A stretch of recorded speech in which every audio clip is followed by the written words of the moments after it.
yo gupfa se niyo ese si sakramento ntabwo cyo gupfa ntabwo bagita gupfa mbese ntabwo ari abarwayi mbese ntabwo ari sakramento oya gupfa ntabwo ari sakramento bagita gusigwa kw'abarwayi isengesho bagusengera bwa nyuma ugiye gupfa ari kugitubura mu kuvuga ako nanjye nahise kari ugupfa n'umuseke ntabwo ari sakramento ryo gupfa bagita gusigwa kw'abarwayi hari gupfa ariko hari isengesho hari sakramento hari sakramento ryo gusigwa kw'abarwayi nibyo ryari isengesho bagusengera ugiye gupfa ugiye gushyira umwuka kandi uvuga ngo mana mbabarira ibyaha byose nakoze none ubu kugeza ubu ngubu abari twahehe ni muri Debet uyu nguyu ni muri kiliziya gatolika kano kanya hano nicaye bayitwa muri Debet niho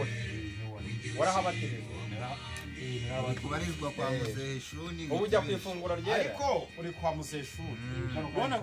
none uratubwira ngo uri muri Debet bakubwiye ngo kubarizwa bijya muri cyose kibumbi amajana sendera mu ibyo ubu ni hehe usengera kubaza n'ibintu byo gusenga ntabwo nakubaze akubarije ngo nagwa mu kwisura ikibazo cya none ndakubajije ubu ngubu tuvugane ubu muri iyi minsi uri kubarizwa hehe ibisaga twarize kugarama usengera hehe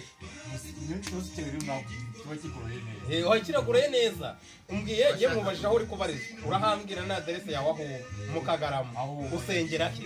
umva atari ibintu bitandukanye usengera he wavuye muri kiliziya gatolika wagiye muri Debet ukoramo umurimo ki muri Debet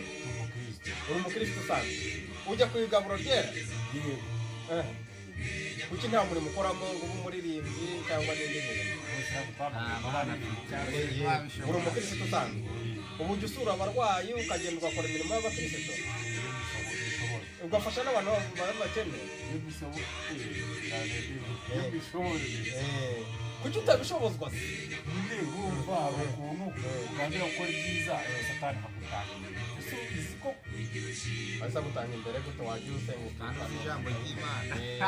ibyo kiba cyari mu mubiri nyumvira uyu muntu ngo yabishobora ubwo ni ukuvuga ngo yatabishobora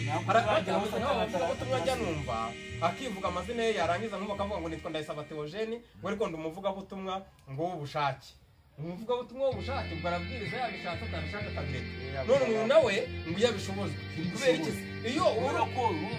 umukristo w'umuhamagaro warahamagawe n'Imana byose ushobora Imana gukora irabigushoboza bishobozwa na Kristo uramushoboza n'imbaraga yayoborwa n'umubiri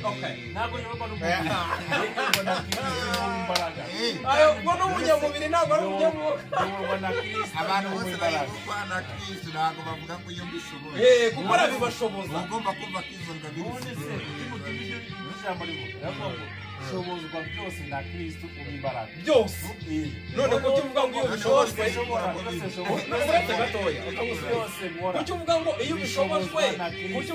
ushobozwa na Kristo uguha imbaraga none kandi uvuze yuko ari byose none kuki uvuze ngo iyo bishobojwe kandi ukaririnda ukavuga ngo ubushobozi byose ashoboye ikibazo ari kubaza ariko ikibazo avuga cyo mu by'ukuri urabyumva ute wowe yewe reka mbakristo Kristo aravuga ngo dushobozwa byose na Kristo uduha imbaraga hari igihe rero ataguha imbaraga zo gukora icyo kintu kubera ko impamvu iwacu mu bagatolika tubyita ngo ni ingabire niyo mpamvu ingabire uzisanga ari icyenda uzisanga mu buryo icyenda ntabwo zirenga icyenda izo ngabire hanyuma izo ngabire hari ufite ingabire yo gusura abarwayi undi akagira ingabire yo guhanura undi akagira ingabire yo kubasengera bagakira urumva yo kubasengera bagakira ariko hari n'ugira buri muntu wese agira ingabire zitandukanye niyo mpamvu hari igihe aba uwo munsi atashobojwe kuko aramutse wavuze ibyo buri gihe yishakiye ntabwo ari Imana yaba yavuganye nawe natubwire noneho ingabire reka tubwire ingabire afite noneho tubwire ingabire afite noneho ukoresha gusobanukirwa nuko ingabire uhagaze ingabire mfite uzaba ari urwanyiriza oya ntabwo tuko twakurwanya biga satani akora mu bantu oya ntabwo twakurwanya ntabwo twakurwanya oya muri kamera Okay.